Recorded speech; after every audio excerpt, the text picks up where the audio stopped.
எல்லோருக்கும் அன்பான வணக்கம். எனவா தமிழ் சமையலுக்கு உங்களை அன்புடன் வரவேற்றுக் கொள்கின்றேன். இன்றைக்கு நான் உங்களுக்காக ஒரு விரைவான ஒரு சமையல் தான் செய்து காட்டப் போகின்றேன். நான் இன்றைக்கு கடையில் சிக்கன் விங்ஸ் வேண்டி கொண்டு வந்தேன். அந்த சிக்கன் விங்ஸை என்னென்ன பொருட்கள் போட்டு மரினேட் பண்ணி அதை நான் அவனில் வச்சு எடுக்கலாம், அல்லது நீங்கள் ஏர் ஃப்ரையரில் வச்சு எடுக்கலாம். நான் இன்றைக்கு ஏர் ஃப்ரையரில் தான் போட்டு எடுக்க போகிறேன்.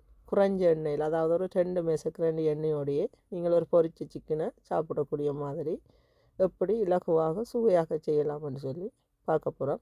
நீங்கள் இதே சிக்கனை பொரிச்சும் எடுக்கலாம், எண்ணெயில் போட்டு பொரிச்சும் எடுக்கலாம், அவனுக்குள்ளே வச்சும் எடுக்கலாம். நான் இன்றைக்கி ஏர் ஃப்ரையரில் போட்டு செய்ய போகிறோம். வாங்க பார்ப்போம். இன்றைக்கி லிடில் இருந்து நாம் வேண இந்த சிக்கன் விங்ஸ் இது 1 கிலோ இருக்குது. ஒரு பாக்ஸில் 1 கிலோ இருக்குது. நான் 2 பாக்ஸ் வாங்கினேன்.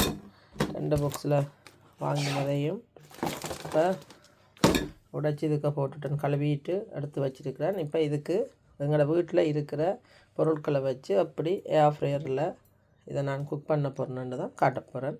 இப்போ இதில் பார்த்திங்கன்னா இது இந்த இட்டாலியன் கர்ப்ஸ் இருக்குது, மிக்ஸ் ஆகிருக்கும் எல்லாம்.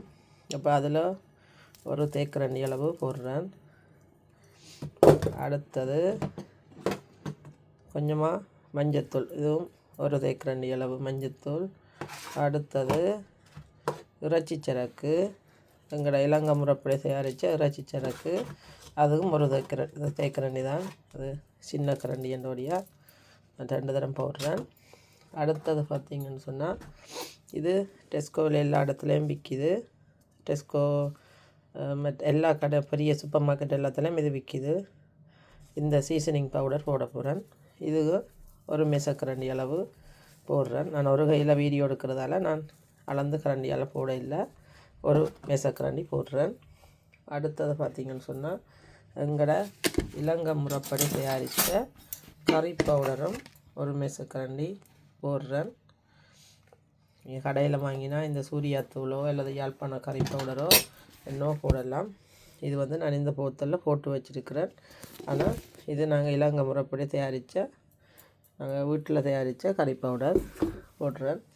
அடுத்தது பார்த்திங்கன்னு சொன்னால் இதுதான் போடணும் இல்லை, எங்களுக்கு என்னென்ன போட விருப்பமோ அதை நீங்கள் போடலாம். இதில் பார்த்திங்கன்னு சொன்னால் டார்க் சோயா சாஸ் விடுறேன். இதுவும் ஒரு 2 மேசக்கரண்டி அளவு விடுறேன். அடுத்தது பார்த்திங்கன்னு சொன்னால் இதில் ஒலிவ் ஆயில் எடுத்து வச்சுருக்கிறேன். உங்களோட ஒலிவ் ஆயில் இருந்தால் ஆயில் விடலாம், இல்லைன்னு சொன்னால் நீங்கள் நார்மலாக கறிக்கு பாவிக்கிற எந்த ஆயில் இருந்தாலும் விடலாம். அதுலேயும் ஒரு 2 மேசக்கரண்டி ஆயில் விடுறேன். அடுத்தது பார்த்திங்கன்னு சொன்னால் இப்போ இதுக்கு தேவையான அளவு உப்பு போட போகிறேன். இப்போ நான் ஒரு தேக்கரண்டி அளவு உப்பு போடுறேன். என்னென்னு சொன்னால் நான் போட்ட சோயா சாஸ்லேயும் உப்பு இருக்குது, இந்த சீசனிங் பவுடர்லேயும் உப்பு இருக்குது. அப்போ அதுக்கேற்ற மாதிரி நீங்கள் பார்த்து போடணும். இப்போ அடுத்தது பார்த்திங்கன்னா இன்னொரு பொருள் நான் போட மறந்துட்டேன், அதையும் உங்களுக்கு சொல்கிறேன். இதில் ஒரு 4 இந்த உள்ளிப்பல் எடுத்து வச்சுக்கிறேன். அந்த உள்ளிப்பல்லை நீங்கள் இந்த ஒரு கத்தி ஒன்று எடுத்து இப்படி அந்த உள்ளிக்கு மேலே வச்சுட்டு இந்த உள்ளங்கையை வச்சு ஒரு அடி அடிச்சிங்கன்னு சொன்னால், ஒத்த கையால் அடிக்கிற வழியா அது வருது இல்லை, இப்படி அடிச்சிங்கன்னு சொன்னால் எப்படி நசிஞ்சு போய் வந்துடும். அது மாதிரி எல்லாத்தையுமே இப்படி நசிச்சு எடுத்துட்டு அதுக்கெல்லாம் போட போகிறேன். இப்போ பார்த்திங்கன்னா எப்படி நசிச்சு எடுத்துட்டேன். இந்த நசிச்சு எடுத்ததையும் இதை நான் தோல் உரிக்கையில் கழுவி போட்டு அப்படியே எடுத்துனேன். இப்போ அதையும் இந்த சிக்கனுக்கு போட்டு இப்போ இது எல்லாத்தையும் மிக்ஸ் பண்ணி எடுப்பேன். இப்போ நான் கையெல்லாம் வடிவாக சுத்தமாக கழுவிட்டு இதை பிரட்டி எடுத்துட்டேன். இப்போ இதுக்குள்ளே ஒரு 2 மேசக்கரண்டி அளவு தண்ணி விட போகிறேன். ஏன்னு சொன்னால் இல்லைன்னு சொன்னால் உங்களுக்கு இது ஏர் ஃப்ரையருக்கு போடைக்குள்ள சரியான ரையாக வந்துடும். அப்போ ஒரு 2 மேசக்கரண்டி அளவு தண்ணி விட்டுருக்குறேன். ஏன்னா நான் கழுவிட்டு நல்லா தண்ணி வடிய வச்சுருந்தேன்னா அப்போ அது தண்ணி எல்லாம் இல்லாமல் தான் இருக்குது. இப்போ இதெல்லாம் பிரட்டி எடுத்தாச்சு. இதை பிரட்டி போட்டு உங்களுக்கு டைம் இருந்தால் நீங்கள் ஒரு மணி நேரம் ஊற வச்சு போட்டு ஏர் ஃப்ரையருக்கு போடலாம், அல்லது அவனுக்கு போடலாம். டைம் இல்லைன்னு சொன்னால் இப்படியே கூட நேராக கொண்டு போய் நீங்கள் ஏர் ஃப்ரையருக்கு போட்டு குக் பண்ணலாம். இப்போ நான் ஏர் ஃப்ரையருக்கெல்லாம் போடுறதுக்கு முன்னால் எனக்கு டைம் இருக்குது. அப்போ அதால் நான் ஒரு மணி நேரம் இதை இப்படியே ஊற வைக்க போகிறேன். இப்போ சிக்கனை கொண்டு ஏர் ஃப்ரையருக்கு வைக்க போகிறேன். வச்சுட்டு சிக்கனை அமர்த்திட்டு நான் ஏர் ஃப்ரையரில் போட போகிறேன். இப்போ ஒரு அரை மணி நேரத்துக்கு போட்டுருக்குறேன். போட்டுட்டு ஒரு 7 நிமிஷத்துக்கு ஒருக்கா நான் அதை குலுக்கி விடுவேன். இப்போ பார்த்திங்கன்னா நாங்கள் ஏர் ஃப்ரையரில் வச்ச சிக்கன் வந்து சூப்பராக ரெடி ஆகிட்டுது. நல்ல ஜூஸியாக இந்த ட்ரையாக போகாமலுக்கு அவ்வளவு நல்லா இருக்குது. பார்த்தாலே உங்களுக்கு தெரியும்.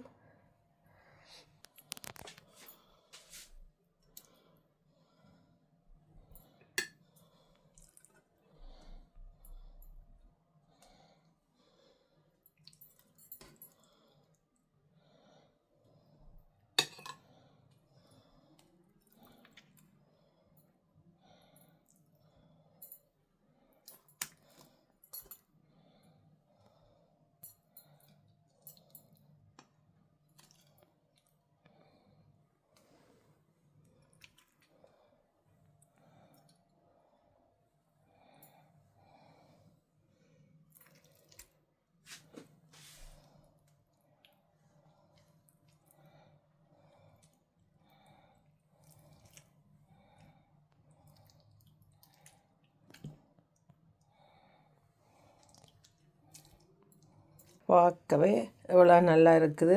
சூப்பராக இந்த சிக்கன் ஏர் ஃப்ரையருக்கு வச்சு நல்லா வெந்து வந்துட்டுது. இதே மாதிரி நீங்களும் இலகுவாக இந்த ஏர் ஃப்ரையருக்கு ஆயில் இல்லாமலுக்கு வடிவாக இந்த சிக்கனை செய்து சாப்பிடலாம். மீண்டும் இன்னும் ஒரு புதிய வீடியோவில் உங்களை சந்திக்கும் வரை நான் உங்கள் ஜெனோவா. நன்றி.